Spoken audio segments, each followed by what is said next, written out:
हरीचं प्रकरण आटोपलं. कुमठेकरांनी आपापल्या घरात आणीबद्दल आणि तांबड्या आजीबद्दल आणि हरी सोनीच्या प्रेमप्रकरणाबद्दल खूप उलटसुलट चर्चा केली आणि नंतर आंबे पाव घे असं म्हणून ते प्रकरण विसरून आपापल्या कामात ते गुंतून गेले होते. तांबड्या आजीला एकदा तार आली की तात्या गेले. तात्या गेले हे ऐकून तिला खूप वाईट वाटलं. तात्यांनी आपल्या वागण्यानं कुमठ्यात असताना सर्वांनाच लळा लावला होता. प्रत्येक कुमठेकराच्या घरातल्या मंगल कार्यात ते मारुतीच्या आधारानं का होईना पण जवळचे होते. आपल्या तरुण वयात संसार सुखाला पारखे झालेले तात्या केशवच्या भरलेल्या घरात सुखासमाधानानं गेले होते. माझ्या आजीला एकाच गोष्टीचं जास्त वाईट वाटत होतं की तात्यांची आणि तिची भेट बाळूच्या लग्नानंतर झालीच नव्हती. केशवच्या त्या सोनीबरोबरच्या अशा वागण्यानं आजीची आता मुंबईला जायची इच्छाच गेली होती. तात्यांना शेवटचं बघायला सुद्धा ती गेली नाही. पण तात्या गेले त्या दिवशी तांबड्या आजीनं एका कपात दारू घेतली आणि तात्यांच्या नावानं रावणापुढे ठेवली. जणू ती तात्यांना परलोकात सांभाळ असं रावणाला सांगत होती. तात्यांची गोष्ट कुमठ्यात कळताच सरपंच शेषाद्री, पांडुरंगाचा गंगाधर, बाळकृष्ण भट आणि काही कुमठेकर तातडीनं मुंबईला केशवकडे गेले. त्यानंतर रूपा, नेहा, मुंजा, राघव, माधव सुद्धा मुंबईला गेले. पण आजीने सोनीला लताच्या घरी पाठवलं नाही की स्वतःसुद्धा गेली नाही. त्या सकाळी तांबडी आजी माडाला टेकून लाटांचा धीर गंभार आवाज ऐकत आणि सोनीच्या शिव्या खात शांतपणे बसली. केशवने आपल्या वडिलांसमान तात्यांना रडत रडत केशा आजीच्या जागेवर अंत्यसंस्कार केले. सगळे कुमठेकर केशवकडे 4 दिवस राहिले. त्यांनी केशवची मुंबई बघितली. तात्यांच्या 7व्याच्या श्राद्धाचं जेवण जेवले आणि केशवचं गुणगान करत कुमठ्यात परत आले. लताला कळालं की सोनीमुळे माय आपल्या घरी आली नाही. लताने नंतर रूपाला आपल्या मायबद्दल काही विचारलं नाही. नारोभटांना मात्र तात्यांच्या जाण्यानं फार दुःख झालं होतं. तात्यांमुळेच त्यांना केशवचं घर आणि उतारवयात हे सुखाचे दिवस मिळाले होते. आता ते आणि तारी काकू दोघंही थकले होते. तारीच्या दोन्ही पोरी आता तिच्या खांद्याला लागत होत्या. त्या शाळेत जायला लागल्या होत्या. कुमठ्यातली नारोभटाची मंजुळा आता तरुण नव्हती. तिची काशी आजी कधीच गचकली होती. आता नारोभट वारंवार मारुतीला बघायला म्हणून मंजुळाचा प्रसाद खायला कुमठ्यात जात नव्हते. तरीसुद्धा ते मंजुळाला जुन्या गुलाबी दिवसांची आठवण म्हणून काही बाई मदत करत असत. तात्या गेल्यानंतर एकदा नारोभट कुमठ्याला आले होते. पण ते आजीकडे न उतरता दिवसभर मारुतीच्या देवळात गप्प बसून राहिले होते. पुन्हा मुंबईला जाण्याअगोदर तात्यांच्या नावाने त्यांनी मारुतीरायापुढे नारळ फोडला. हात जोडून ते मारुतीरायाला म्हणाले, मारुतीराया, अरे आमच्या तात्यासारखी माणसं पुन्हा पुन्हा जन्माला घाल रे, म्हणजे सगळ्या जगाचं कल्याण होईल बघ. कुमठ्याला असताना नारोभट कोणालाही न भेटता जेव्हा मुंबईला निघून गेले तेव्हा आजी रूपाला म्हणाली, रूपे, नारोभट एखाद्या चांगल्या मित्रानं वागावं ना तसं वागले बघ. त्यांचे आणि तात्यांचे फार चांगले संबंध होते. तात्या गेले त्या दिवशी तारीनं घोडभर ताकसुद्धा प्यायलं नाही. ती एकसारखी तात्या तात्या करत रडत राहिली होती. तात्या गेले त्याच्या 8 दिवसांनी मंगेशचा म्हातारा आटोपला आणि त्याचे सुद्धा अंत्यसंस्कार केशवनं केशा आजी आणि तात्यांच्या स्मशानात केले. तांबडी आजी मात्र आपलं आयुष्य घाण्याच्या बैलासारखं जुंपून आपल्या पोरांभोवती गोल गोल फिरत होती. लता केशवला आपल्या मोठ्या कुटुंबातल्या त्यांच्या केशा आजीचं जाणं, तात्या आणि मंगेशच्या वडिलांचं जाणं फार मनाला लागलं होतं. आजीला आणि सोनीला देखील ठाऊक नव्हतं, पण केशवला उगाच वाटत होतं की आजीने त्या चांदण्या रात्री सोनीबरोबर आपल्याला पाहिलेलं असावं, कारण तो सोनीवर वाकलेला असताना त्याला आपल्याला कोणीतरी बघतोय ही संवेदना एकसारखी होत होती. त्यात तो सोनीवर वाकलेला असताना त्यांनी अचानक मागे वळून बघितलं होतं. त्यावेळी माझघराचं दार बंद होताना त्यांनी पाहिलं होतं. नंतर घरात येताना त्याला माझघराच्या दाराजवळ भरलेला तांब्या दिसला होता आणि त्याच्या लक्षात आलं होतं की आजीने त्याला आणि सोनीला एकत्र पाहिलंय. नंतर एक विलक्षण अपराधाची भावना त्याच्या हृदयात जागृत झाली होती. तसा केशव एक सच्चा कुमठेकर होता. सोनीबरोबर प्रणय केल्यानंतर आपण हे काय केलं याचा त्याला फार पश्चात्ताप झाला होता. त्याच्या सुंदर लतावर त्याचं जीवापाड प्रेम होतं आणि त्या लताशी त्यांनी प्रतारणा केली होती.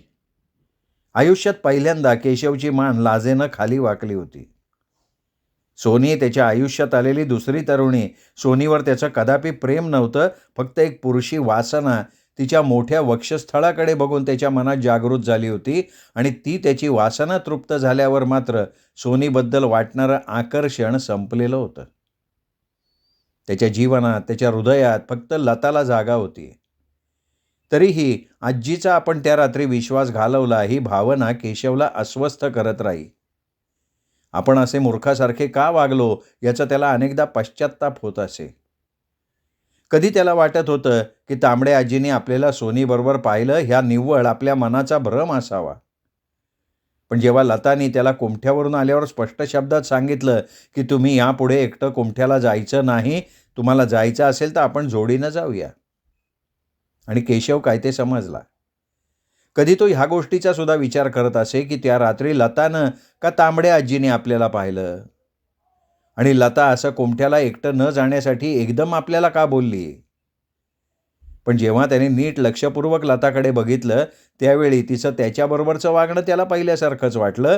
म्हणजे ती खात्रीनं तांबडी आजी होती. आणि आजी जेव्हा तात्यांना शेवटचं पाहायला सुद्धा आली नाही त्यावेळी त्याची खात्री पटली.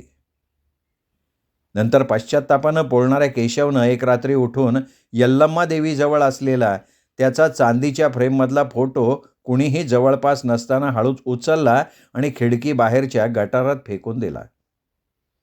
पेदिमाच्या देवघरातल्या यल्लम्माजवळ बसायचा अधिकार त्यांनी गमावला होता. पेदिमाईनं तेव्हा केशवचा देवघरातला फोटो नाहीसा झाला म्हणून आकाश पाताळ एक केलं होतं. तेव्हा केशव शांतपणे पेदिमाईला म्हणाला की पेदिमाय, माझ्या स्वप्नात यल्लम्मा देवी आली आणि मला म्हणाली की जर तुझ्या फोटोची माझ्याजवळ पूजा झाली तर मी तुझं आयुष्य संपवून टाकीन, आणि म्हणून मीच तो फोटो काढून ठेवलाय. आणि तोंडावर हात घेऊन मागे सरकलेल्या पेदिमाईकडे न बघता केशव तिथनं निघून गेला. आणि केशाजी, तात्या, मंगेशचे वडील यांच्या जाण्यानं धसकलेल्या त्या कुटुंबानं नंतर पुन्हा म्हणून त्याच्या फोटोची चौकशी केली नव्हती. नंतर केशव स्वतःहून कधी कुमठ्याला लताबरोबर गेला नव्हता की त्याला तिथे कधी जावं असं वाटलंही नाही. कधीकधी माणसाच्या हातून काही अपराध घडले तरी ज्यावेळी त्याला त्या अपराधाबद्दल पश्चात्ताप होतो तेव्हा देव त्या माणसाला क्षमा करतो असं म्हटलं जातं. आणि आमच्या चांगल्या कुमठेकर केशवला आपल्या अपराधाचा पश्चात्ताप झाला होता आणि आई अंबाबाईनं त्याचा तो अपराध क्षमासुद्धा केला होता हे त्या वेड्याला ठाऊक नव्हतं. हरीच्या अचानक मृत्यूनं सोनी फार एकटी झाली होती. त्यात केशवही त्या एका सहवासानंतर कुमठ्यात पुन्हा आला नव्हता. सोनी त्याची वाट बघून थकली होती आणि नंतर भयंकर चिडली होती. तिला वाटलं होतं एकदा तिचा उपभोग घेतल्यावर केशव कुमठ्याला येत राहील, पण तसं काही झालं नव्हतं आणि त्या सगळ्याचा परिणाम शरीर सुखाला चटावलेल्या सोनीवर झाला होता. ती प्रचंड चिडचिडी झाली होती. लहान सहान गोष्टीत ती चिडचिड करायला लागली, आईशी, नेहाशी भांडायला लागली. वास्तविक आजीने आपल्या सोनीला आवरायचा खूप प्रयत्न केला होता, पण सोनीने आता ताळतंत्रच सोडला. ती कुमठ्यातल्या वाटेल त्या तरुणाबरोबर फिरायला लागली. त्यामुळे काय झालं, दररोज तांबड्या आजीच्या फाटकाजवळ कोणी ना कोणी कुमठेकरीन येऊन सोनीला शिव्या घालून जायची आणि आपल्या तरुण पोराला नासवू नकोस अशी सोनीला तंबी द्यायची. आजी रोज आपल्या आबरूची लक्तरं वेशीवर टांगलेली पाहत होती. आजीनी सोनीला खूप समजावण्याचा प्रयत्न केला होता, पण ती आपली आई जरा काही तिला बोलली की सरळ तिला वाटेल तसे शिव्या शाप देत किंचाळायची की कैदाशिणे, तू माझ्या हरीला मारलंस, तू माणसं खाणारी राक्षसीण आहेस, तू आधी आपल्या नवऱ्याला खाल्लं, नंतर आपल्या मुलीला खाल्लं, मग मुलाला खाल्लंस आणि आता आपल्या जावयाला सुद्धा खाल्लं, शेवटी माझ्या हरीला खाऊन बसलीस की ग तू. असं म्हणून कपाळ आपटून सोनी रडत बसायची. एकदा सोनीचं हे बोलणं सहन न होऊन तिला चुलीतलं जळतं लाकूड मारायला बाहेर काढलं. त्यावेळी निमूटपणे मार खाणारी सोनी आईपुढे ताठ उभी राहिली आणि तिने आईच्या हातातलं लाकूड हिसकावून घेतलं आणि आईला सरळ चुलीकडे ढकलून दिलं. त्यावेळी आजीचा सुद्धा संयम सुटला. कधी नाही ते सोनीकडे बघत ती ओरडली, सोने, तू माझ्या अंगावर हात उचलतेस, जा, तुझं वाटोळं होईल. आणि मग आजी स्वतःचं तोंड झाकून ओक्साबोक्षी रडायला लागली. त्यावेळी रूपा लंगडत लंगडत आजीकडे आली आणि तिला आपल्या घरी घेऊन गेली. रूपा आणि मुंज्याचे केस आता पिकले होते. त्यात रूपाच्या पायाला कुरूप झाली होती. रूपाचा राधो माधो आता उंच, लग्नाला योग्य झाले होते. ओठावर कोवळी मिसरूड फुटलेली रूपाची पोरं फार गुणी होती, सालस होती. ती दोघं 7वी पास झाल्यावर मुंज्याच्या हाताखाली शिंपीकाम शिकून आपल्या वडिलांना मदत करत होती. रूपाचे राघो माधो माझ्या आजीला आपली आजी मानून तिच्या प्रत्येक गोष्टीत मान देऊन तिला मदत करत असत. रूपा तर लहानपणापासून आजीचा पदर धरून वाढली होती. ती जणू आजीच्या अगदी जवळ होती. रूपानं आजीच्या जीवनातली शकूची जागा मायेनं भरून काढली होती. रूपाचा मुंज्या मेहनती होता, गुणी होता. गरीब मुंज्या रघूच्या दुकानात बसून कपडे शिवून जगत होता. तसं पाहता मुंज्याजवळ रघूच्या दुकानाशिवाय जगण्यासाठी दुसरं कुठलंही साधन नव्हतं. रघूच्या दुकानामुळे मुंज्याच्या हातात 4 पैसे खुळखुळायला लागले होते. माझ्या आजीनी रूपा मुंज्याच्या कुटुंबाला आधार दिला होता. तांबड्या आजीच्या प्रत्येक सुखदुःखात. म्हणूनच रूपाचं कुटुंब आजीबरोबर सहभागी होत होतं. आता आजीपुढे नवीन समस्या उभी होती. तिच्या मोठ्या झालेल्या सोनी आणि नेहा हल्ली रघूच्या दुकानात बसणाऱ्या मुंज्याबद्दल कुरकुर करायला लागल्या. ते दुकान विकून त्या दुकानाचे पैसे त्या आपल्या नावावर ठेवायला सांगत होत्या. तांबड्या आजीला कळत होतं की रूपाचे चांगले दिवस आपल्या दोन्ही पोरींना बघवत नाही आहेत. तिला आपल्या स्वार्थी पोरींची घृणा येत असे आणि त्यावेळी आजी विचार करत असे की रूपाने तिच्या कुशीत जन्म घेतला नव्हता तरी ती तिच्या सगळ्या पोरांपेक्षा जास्त जवळ होती. अनेकदा तांबडी आजी कधी काही घरात घडलं की एकांत हवा म्हणून ते आपल्या वाऱ्यानं सळसळणाऱ्या फलाफुलांनी भरलेल्या आणि शेणानं सारवलेल्या अंगणात बसून राहत असे. त्यावेळी तिला आजोबांची आठवण यायची. पूर्वीचे ते सुंदर दिवस आठवायचे. त्यावेळी तिचं हे सुंदर घर किती गजबजलेलं होतं. त्यावेळी तिची ती 7 पोरांची पिलावळ कोंबडीच्या पिलासारखी तिला क्षणभरही एकटे सोडत नसे. कोंबडीसारखी ती आपल्या 7ही पिलांना कुशीत घेऊन आपल्या फळबागेत निवांतपणे टेकत असे आणि त्यावेळी छोटा येशा तर तिचा पदर धरून तिच्या मागे फिरत राहत असे. आईपासून जरा देखील दूर न जाणारा तिचा येशा आता तर तिला बघायलाही तयार नव्हता. माझी तांबडी सुंदर आजी ह्यावेळी आपल्या संसारात फार फार तृप्त होती. आजोबांची भक्कम सावली त्या तिच्या घरावर होती ना त्यावेळी. आजी त्यावेळी आपल्या बागेतली फळं काढली की प्रथम अंबाबाईसाठी एक लहान टोपली भरून देवळामध्ये आजोबांच्या बरोबर पाठवत असे आणि दुसरी टोपली एकाच्या म्हणजे रूपाच्या आईकडे जात असे. आजी दिवसातून 10 वेळा अंबाबाईने आपला पदर असा पोराबाळांनी भरला म्हणून तिला धन्यवाद देत असे. त्या आपल्या पिलावळी तिने रूपाला सुद्धा सामावून घेतलं होतं. आजीचा रावण त्यावेळी सतत काही ना काहीतरी खात असे. पण नंतर तिच्या त्या सुंदर घरावर त्या अशुभ गिधाडाची सावली पडली आणि त्यावेळी तिचं सुंदर उबदार घर सांभाळणारा रावण दारू पिऊन तिच्या माझघरातल्या अंधारात झोपून राहिला होता. त्यामुळे पुढे अचानक आजोबा गेले. तिची शकू ऐन तारुण्यात गेली. तिचा जावई गेला, रघू गेला आणि मग बाकीचीही आपापल्या वाटेनं निघून गेली होती आणि आजी मात्र खुरडत खुरडत जगत राहिली होती. आजीला एकदम वाटलं की जगातल्या कुठल्याही पोरांनी कधी मोठंच होऊ नये. त्यांनी नेहमी आपल्या आईवडिलांच्या सावलीत लहान होऊन राहावं. देवा, त्या पोरांच्या दूर जाण्याचं दुःख भोगण्यापेक्षा ती पोरं नेहमी लहान असलेली बरी, नाही का? परमेश्वरा, तू कुठल्याही पोरांना कधी मोठं होऊ देऊ नकोस. तांबडी आजी या सगळ्या विचारांनी भावूक व्हायची, सतत रडत राहायची.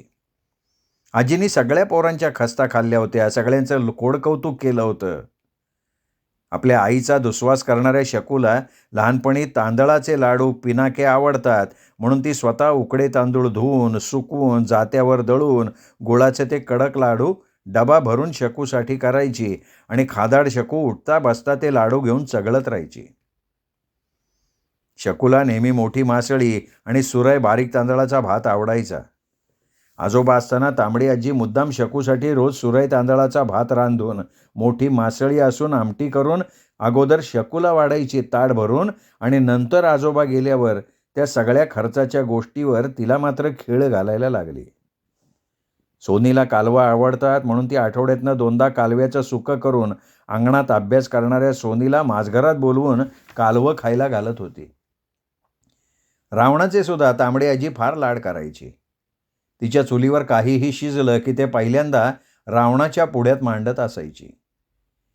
यशाला गव्हाचा सांजा आवडतो म्हणून ती स्वतः जात्यावर गहू दळून त्या जाडसर गव्हाचा रवाचा गूळ, वेलची, खोबरं घालून टोपभर रवा शिजवून यशाला दिवसभर खाऊ घालायची. लहानग्या रघूच्या मटणवड्याची आवड तिच्या लक्षात होती. आजीला आपल्या प्रत्येक पोराची आवड ठाऊक होती आणि वेळात वेळ काढून ती प्रत्येक पोराची आवड पुरवत सुद्धा असे.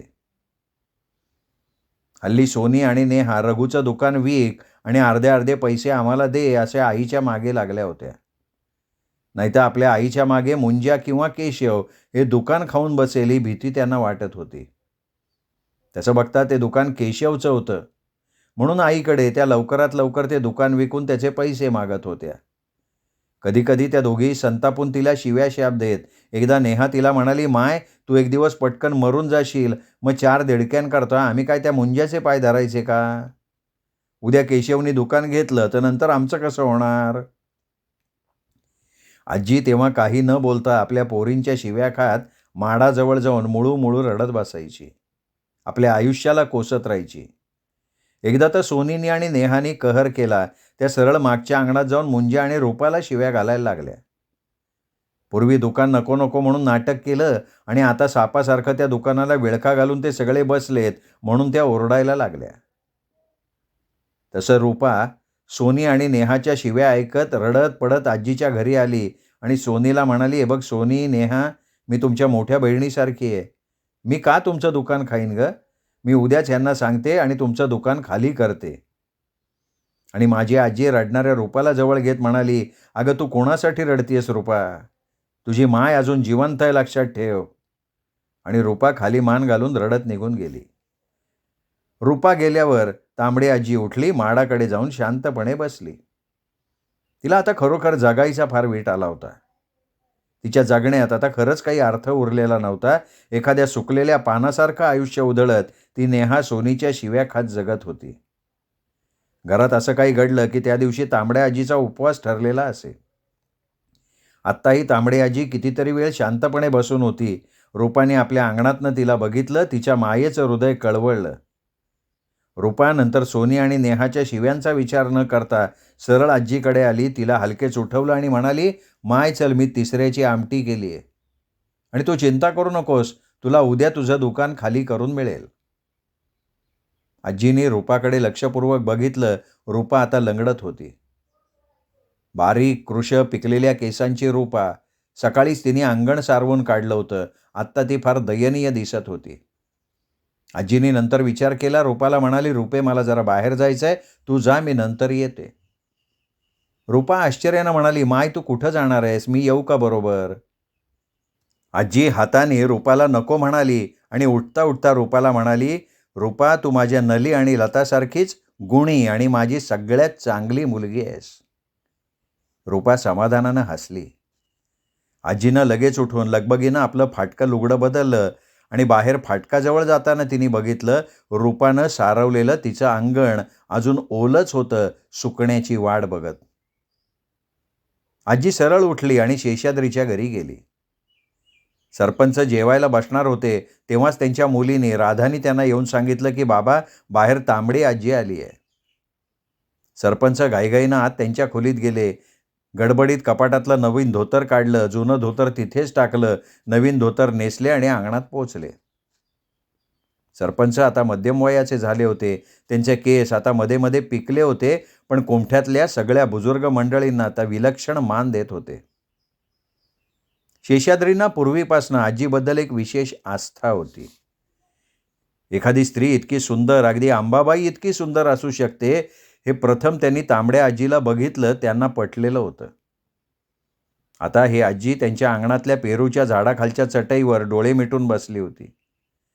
तिच्याकडे बघून शेषाद्रींना वाटलं की अजूनही सुंदर गुलाबी तांबडी म्हातारी मिटलेल्या कमळासारखी सुंदर दिसतीये. या तांबड्या मायनं कधीही म्हातारी होऊन मरू नये. ही तांबडी माय माझ्या कुमठ्याची शान आहे. शेषाद्री ह्याच विचारात आजीकडे बघत उभे होते. तेवढ्यात आजीने डोळे उघडले आणि ती शेषाद्रीकडे बघून थकलेल्या आवाजात म्हणाली, "शेषाद्री, माझं तुझ्याकडे एक काम आहे रे." त्यानंतर तांबडी आजी बराच वेळ शेषाद्रींच्या बरोबर बोलत राहिली.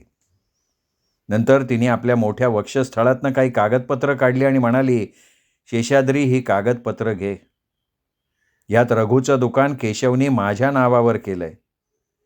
ते दुकान आणि माझं घर हे दोन्हीही तू मला रूपा आणि मुंज्याच्या नावावर करून दे." शेषाद्रींनी अगदी वाकून आजीला बरं म्हटलं. सरपंचाच्या घरून आजी उठली, सरळ रूपाच्या घरी आली. त्यावेळी मुंजा, राघव, माधव आणि रूपा आजीसाठी जेवायचे थांबले होते. आजी जेव्हा रूपाच्या अंगणातनं तिच्या घरी जायला निघाली, तेव्हा तिला सोनीनं बघितलं आणि ती वाटेल तशा शिव्या रूपाला घालायला लागली. आजी आत आली. तिने बघितलं, रूपा, मुंजा, राधव, माधव माझघरात गप्प बसून सोनीच्या शिव्या ऐकत होते आणि त्याच वेळी आजीला दारात बघून त्या सगळ्यांना आश्चर्य वाटलं. रूपा आता चाचपडत तांबड्या आजीला म्हणाली, "अगं माय, ये की, आम्ही तुझीच वाट बघत होतो." तिने झटपण सगळ्यांना जेवायला वाढलं. जेवताना मुंजा हळूच आजीला म्हणाला, "माय, रूपाने मला सगळं सांगितलंय. मी दुकानातनं आत्ता थोडं सामानसुद्धा घेऊन आलोय. आता जेवून बाकी सगळं सामान आणून मी दुकानाची चावी तुझ्याकडे देणार आहे." आजी गहिवरली आणि म्हणाली, "मुंजा, पोरा, अरे दुकानाची चावी तू मला का देतोयस? ते दुकान मी रूपाच्या नावावर केलंय. तसंच माझ्या मारुतीचं घर मी रूपाच्या नावावर केलंय." मुंजा आणि रूपा एकदम "नको माय, नको ग" असं म्हणायला लागले. मुंज्याने आजीकडनं ते दुकान आणि घर घ्यायला साफ नकार दिला. पण आजी मुंज्याला म्हणाली, "मुंजा, अरे माझा रघु तुला दुकान द्यायला रडत होता. तू आणि रूपा माझी पोरं आहे. बघ मुंजा, सोनी आणि नेहा मला हे दुकान विकून त्याचे पैसे मागतायत.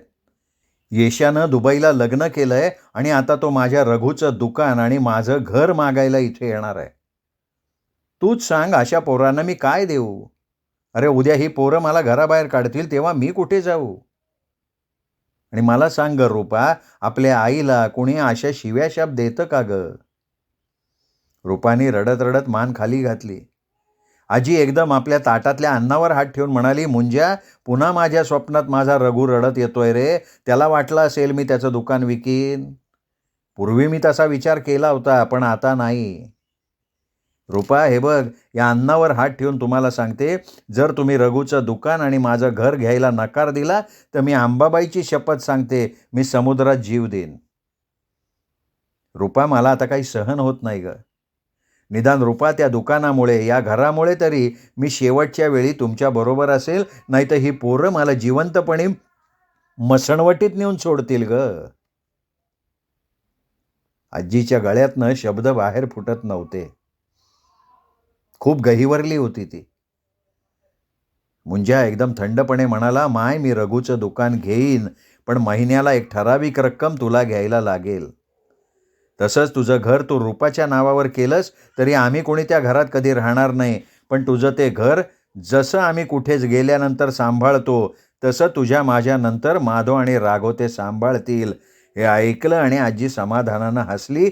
तिला भास झाला त्या समोरच्या कोपऱ्यात रघुसुद्धा हसत हसत उभा आहे.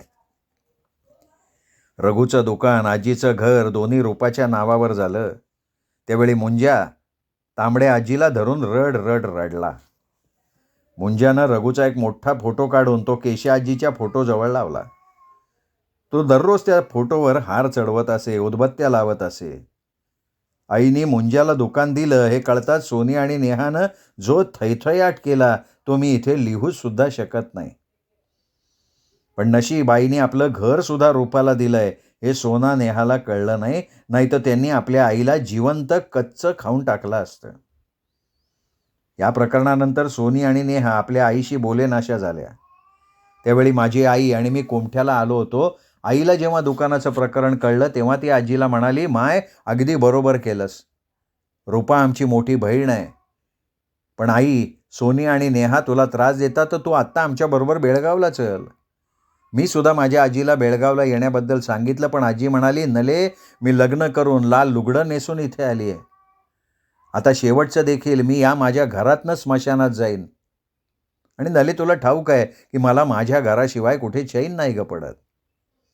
आणि कधी नाही ते माझी आई सोना आणि नेहाशी भांडली.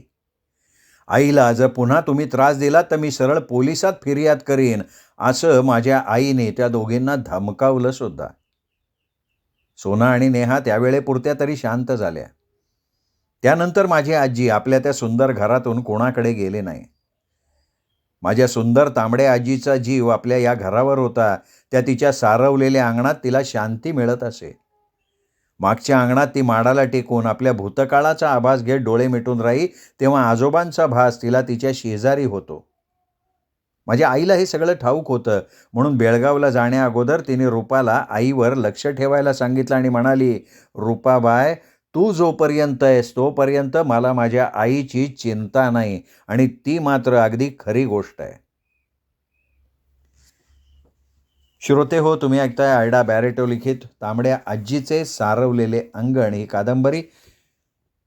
आजचा भाग इथेच संपला. पुढचा भाग ऐकण्यासाठी उद्या भेटू दीपक रेगे कथाकथन चॅनलवर. तोपर्यंत नमस्कार श्रोते हो.